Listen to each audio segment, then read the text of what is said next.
Right now, the biggest problem for me is the entire process. It's the secrecy of it all.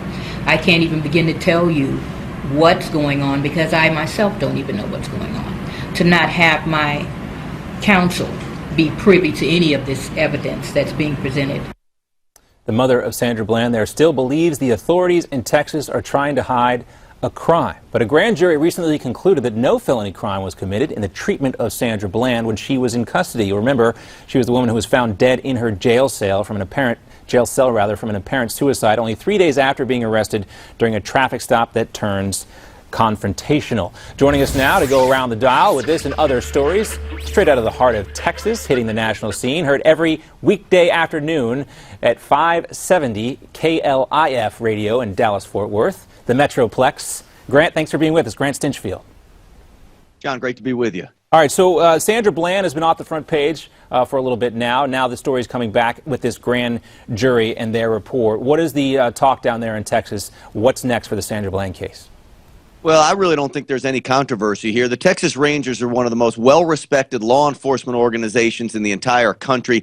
They do not have political motivations of any kind. I've covered many cases in my time in media where the Texas Rangers are involved, and they found that simply what happened here was Sandra Bland committed suicide. Now, there may be a civil case involved that maybe she should have been checked on a little bit more often, but as far as criminal activity, it just didn't happen. Right. You know, the Black Lives Matter activists are not going to let this one go either.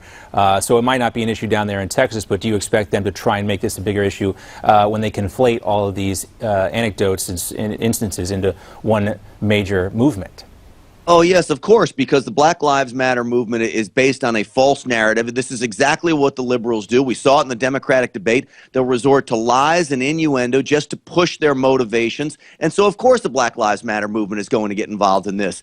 But they have no standing here. They have no case. And this is basically open and shut. She committed suicide. And one thing that liberals don't want to do, including the Black Lives Matter movement, nobody ever wants to take personal responsibility for this. Sandra Bland committed suicide. Ultimately, she was responsible for taking her own life.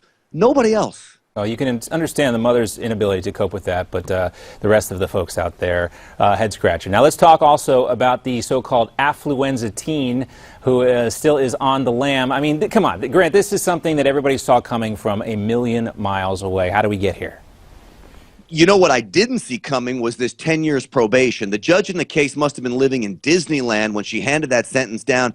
She set this kid free, and since then, and really even during trial, this kid has shown no remorse whatsoever. Our local sheriff in Fort Worth called it a miscarriage of justice. Absolutely. I think it's a travesty. If you're the family of some of these victims, you've got to be scratching your head saying, what in the world went on here? And what are Ethan Couch's parents thinking if they're involved in helping him go on the lam? Yeah, you know, some mothers will do anything for their kids, but this is beyond the pale. And, you know, I'd like to see the judge come out and fall on her sword for this, because you knew this was going to happen with this kid, especially knowing that his parents come from some means and could help him get out of the country if they wanted to. Last topic, we'll talk about Bowe Bergdahl, a hearing today through his court-martial. He faces 25 years in prison, perhaps more. What do you think would be an appropriate punishment? I talked to General Michael Hayden when Bergdahl first came back home and these charges were filed. He said 40 years might be appropriate. What do you say?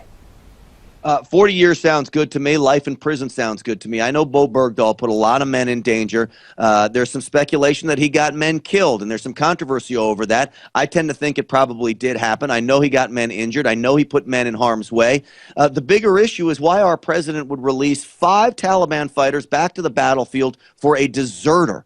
And so now we've got one deserter who put our own men in harm's way. We've got a president now putting our own men in harm's way, so that's where we're at. Yeah, it makes that scene from the Rose Garden with Bowe Bergdahl's parents seem so strange now. Obviously, this is not what the president intended by this prisoner swap. I think it is what he intended. Well, maybe the release, but I don't think he saw this going to a court-martial. I mean, that doesn't help him out in any way. Well, no, I think what the president intended was to return 5 fighters back to the battlefield. I think this has been his motivation from the very start, and I thought, just like this president, he miscalculates. All right, we'll have to leave it at miscalculated, Grant. We're out of time, unfortunately. We're up against a hard break. Grant Stinchfield, 570 KLIF in Dallas-Fort Worth. Thanks for being with us.